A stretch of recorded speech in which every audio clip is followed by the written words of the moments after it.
are considering a refinance but wondering if this is the right market for you, this is the right video for you. I'm going to take a little bit longer than my normal reels to go over some of the reasons that I have seen folks refinance even with rates on the higher side. So the first thing that I want to jump into is an interest rate update. The general feeling at this time is we're all sort of watching and waiting. I do not feel that we will see 3% interest rates anytime soon. If you'll recall, the reason that the rates were that low was due to needing to keep the economy stabilized during the pandemic. So there were people that were losing their jobs, unable to work, a lot of financial insecurity. So the rates were at that level historically due to the pandemic. So I don't suspect that we'll see those rates. So if you're holding on saying, oh, I'll just continue to pay my 30% interest rate credit card, or I'll stay in this house, or I'm not going to make any financial moves because I really need to see that 3% again, then it may be a while.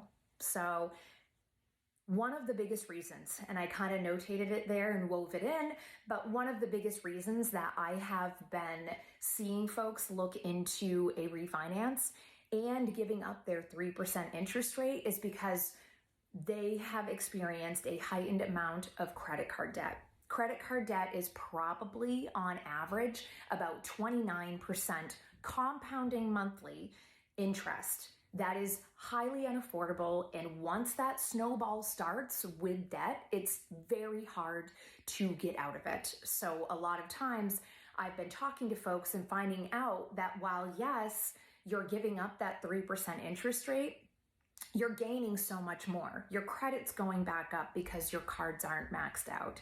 You can breathe knowing that you don't have credit cards that are just spiraling out of control. So there really are benefits there.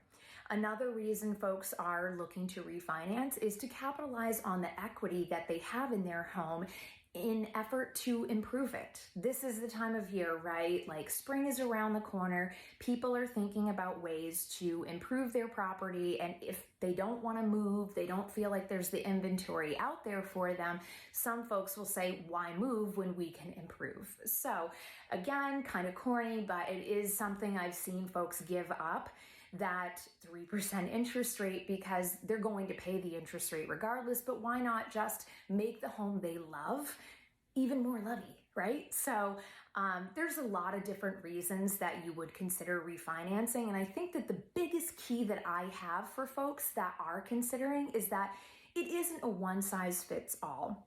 It may work great for your neighbor to refinance this year, but maybe it doesn't work for you.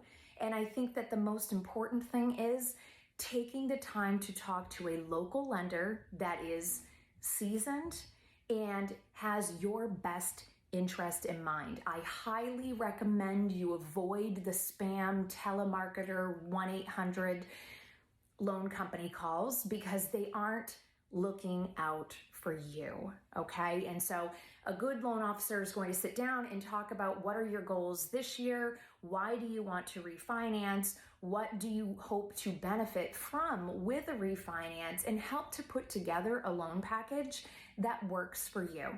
If you have questions, I would love for you to comment, share, like. Always happy to help, guys. Thanks so much.